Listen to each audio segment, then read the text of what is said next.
Yo quiero saber cómo son los tratamientos para el cáncer de ovario y cómo nos afectan a las pacientes. A veces empezamos por la cirugía, cuando es factible esa cirugía de inicio. A veces entre todo el equipo multidisciplinar pensamos que para esa paciente es mejor empezar por la quimio y luego intentamos operar.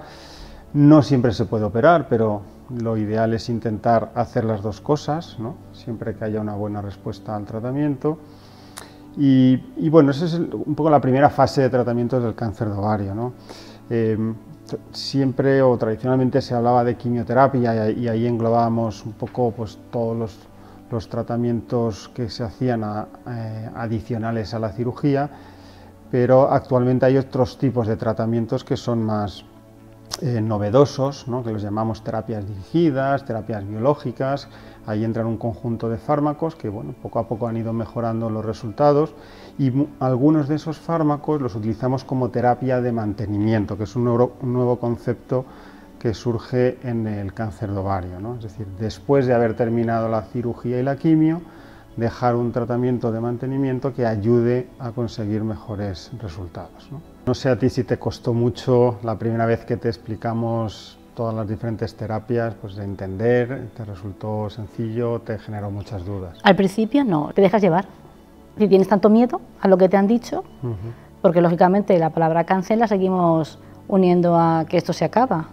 Entonces yo, en mi caso, el diagnóstico era tan sumamente complicado que yo me dejé llevar.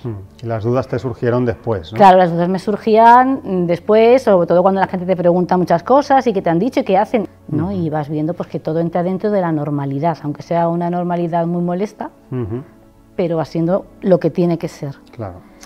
Yo creo que es muy importante conseguir una confianza del paciente en su médico y que el médico se vaya ganando esa confianza por parte de la paciente, ¿no? Y eso es difícil conseguirlo en una sola visita. O sea, eso... Y yo creo que hay que tener confianza, no solo en los profesionales, sino confianza en el tratamiento, que para mí es fundamental. Tienes que saber que lo que te están poniendo es lo que te va a sanar. Porque aparte de las dudas que tenemos cuando empezamos los tratamientos, lo que también nos preocupa mucho es cómo nos habláis. Si se os olvida que somos personas de la calle, que no conocemos nada del lenguaje médico, ¿no? Técnico, qué importante es que nos hagáis llegar la enfermedad, pero sin palabras técnicas, ¿no? ¿Cómo conseguís llegar a nosotros como pacientes? ¿Qué razón tienes? Hay que intentar hablar en un lenguaje que sea accesible, ¿no? Para los pacientes. Al final, implicarnos, que te implique, que el médico te implique a ti y que tú impliques es fundamental. Con el médico con tus dudas para poder entender mejor, ¿no? Por ejemplo, hay una cosa que siempre me llama un poco la atención y es que no sé si es bueno o no para los pacientes saber todo con mucha claridad. Hablamos de la claridad, de que te cuenten las cosas, de cómo es tu enfermedad, los tratamientos, pero a veces tengo la duda de decir, ¿es bueno saber realmente cómo funciona la enfermedad y pues los tratamientos? Yo creo que depende de cada uno y cada paciente tiene sus necesidades. Y ahí está también un poco la experiencia del médico que sabe cuánto dar a cada paciente y en función de lo que ella demande, ¿no? O sea, tenéis derecho a saber, por supuesto, todo lo que queráis saber, pero también pues, podéis no querer saber ciertas cosas o saber con más profundidad otras, ¿no? Y también lo que nos preocupa mucho son los efectos secundarios, lógicamente. Por supuesto. Cuando te ponen el tratamiento, aunque te explican, porque es verdad que, por ejemplo, las enfermeras del hospital de día, del primer día, te cuentan todo, pero luego te vas a casa y te vas con tu tratamiento puesto y vas a la aventura. Claro. Y eso también nos da mucho miedo, ¿no?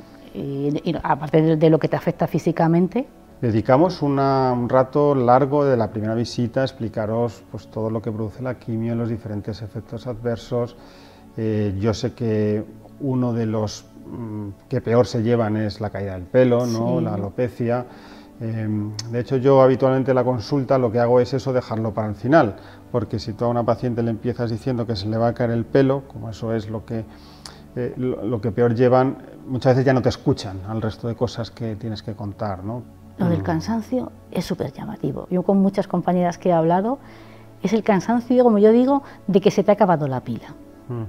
Ahí yo creo que es importante que uno no se deje llevar por experiencias próximas, ¿no? De un familiar, de un amigo que haya pasado por lo mismo. ¿Por qué? Porque el cáncer no es una enfermedad, son muchas enfermedades y los tratamientos que ponemos para el cáncer de ovario son distintos a los que ponemos para el cáncer de pulmón, y no tiene por qué el que tu padre lo haya pasado muy mal con una quimio que tú lo vayas a pasar mal, ¿no?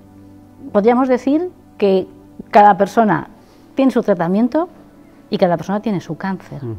También depende de cómo te pille, ¿no? Y ahí entramos en otros aspectos que están relacionados con la enfermedad, ¿no? Como pueden ser los aspectos psicológicos, aspectos sociales, aspectos nutricionales, aspectos familiares, ¿no? Y a veces uno puede estar en mejores condiciones físicas y psicológicas para afrontar una etapa más complicada, y en otras ocasiones pues puede haber ocurrido otra serie de circunstancias que hacen que uno no se sienta con fuerzas para sobrellevar la quimio, ¿no? Yo creo que eso, en esta carrera de fondo que hablábamos, pues probablemente a ti te ha ocurrido, ¿no? Que hayas pasado por momentos en los que estabas con la quimio perfectamente y más animada y con más fuerzas, etcétera, y otros momentos pues un poquito de bajón, ¿no? Eso es lógico que ocurra, sí. Y yo creo que ahí siempre os decimos, ¿no? Que estamos los oncólogos, que están las enfermeras, que están los ginecólogos, pero que hay otros profesionales que forman parte también de ese equipo multidisciplinar y que os pueden venir muy bien. Y para mí muy importante las asociaciones de pacientes, ¿no? Yo en la que pertenezco con ASACO, que es de cáncer de ovario, yo creo que, no sé, es que no me imagino mi vida sin asociación, es decir, creo que es un salvavidas, me parece importante. Y en relación con los tratamientos y la experiencia que tú has tenido y las vivencias, ¿les darías algún consejo? Yo les diría que las dudas las consultaran en el hospital, sobre todo.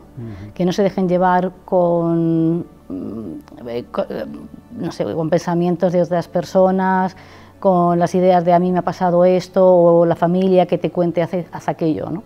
Yo creo que las dudas en el hospital siempre, con las enfermeras o con el médico, y dejar que el tratamiento haga su trabajo.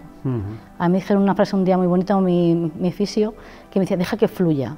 Me encantó esa frase. Hay que aprender a vivir con ella y hay que tener mucha paciencia, ¿no? Es un proceso en algunas pacientes, no en todas, pero en algunas pacientes es un proceso largo, complejo, que muchas veces hacemos el símil en la consulta con los deportistas, ¿no? De que es una carrera de fondo, o pensando más en el atletismo, una carrera de obstáculos, ¿no? Porque vas corriendo, pero cada cierto tiempo pues tienes una valla o tienes una charca en la que te tropiezas, caes, pero hay que volverse a levantar y continuar. Entonces, paciencia, que esto es largo, hay que aprender a llevarlo lo mejor que cada una pueda, que no es fácil, pero mucho ánimo, mucha esperanza y mucha paciencia. Pues mira, yo creo que el cáncer es la enfermedad olímpica. Esto es como las Olimpiadas, ¿no? Que cada 4 años van los deportistas a conseguir una medalla y tienen que prepararse día a día, y muchas veces se encuentran con lesiones y con caídas, con frustraciones, y continúan. Pues nosotros tenemos que continuar. Y yo creo que la enfermedad va a estar ahí, aunque no vuelva a aparecer, que ojalá, ¿no? En muchos casos no vuelva a aparecer, pero siempre tienes el miedo, no es la cosita de que me toca la revisión, va pasando el tiempo, pero quién sabe, no me fío, ¿no? Con esas células que se esconden por ahí, pero tener esperanza, tener mucha esperanza y ser optimista y saber que cuentas con unos profesionales que te van a ayudar en todo, y que ponen todo su conocimiento lo ponen para que tú sigas adelante y sigas con vida. Sí, totalmente de acuerdo. Yo creo que ese último mensaje que das para mí es clave, ¿no? El optimismo, esperanza y confianza en la gente que te está tratando, ¿no? Yo creo que es fundamental para poderlo llevar lo mejor posible. Bueno, y cuando empezamos con los tratamientos pasamos mucho tiempo en el hospital de día. ¿Y aquí con qué nos vamos a encontrar? Claro, esto va a depender un poco de qué tratamiento recibas. Depende un poco de unos hospitales a otros, porque no todos los hospitales de día tienen exactamente la misma organización, pero depende también del tipo de quimio, ¿no? Por ejemplo, la primera quimio que se suele poner para el cáncer de ovario, pues es un tratamiento que dura unas 5 horas, es bastante rato, y siempre se lo avisamos a las pacientes para que se traigan sus pues, libros, revistas o lo que quieran, ¿no? Porque van a estar un rato largo. Hay otros tratamientos que son más cortitos, de 1 o 2 horas. Luego hay que contar que siempre hay que hacer un análisis antes, que a veces, dependiendo también del hospital o del deseo de la paciente, se puede hacer el día anterior o se puede hacer el mismo día. Si se hace el análisis el mismo día que te toca el hospital de día, pues claro, es tiempo que le vas sumando porque te pinchas el análisis, tienes que esperar el resultado, te lo tiene que ver el médico, luego pasa, entonces al final el día se puede hacer un poquito largo, para hacerlo todo como bien sabes. Se hace un poquito largo, es un poquito largo. Es un poquito jornada laboral, sí. Pero bueno, no se lleva mal porque se puede llevar mal si te afecta mucho físicamente, pero hay un equipo de trabajadores maravillosos que te ayudan en todo. Y bueno, es verdad que si el tratamiento es largo te vas a casa y es un palizón lo que llevas encima, ¿no? Cuando es más cortito es más llevadero. Sí, pero bueno, se suele estar cómodo, ¿no? Pero, hay mucha gente, sí, pero son sillones muy cómodos, os podéis La verdad tumbar. es que yo siempre digo que no conozco otras zonas de los hospitales en profundidad, porque afortunadamente me voy librando de ellos, pero lo que es la zona de oncología, pues yo creo que es un mundo muy cuidado, muy trabajado, y la verdad con unos profesionales maravillosos que no solo entregan su trabajo, es que es su cariño, y eso es más importante que el tratamiento en sí mismo, ¿no? El encontrarte cómodo y que cualquier cosa que necesites o cualquier duda que tienes, ahí están ellos, ¿no? Y creo que eso es importante que la gente también lo sepa, ¿no? Cómo estamos ahí en ese otro lado de la puerta cuando entramos a los tratamientos.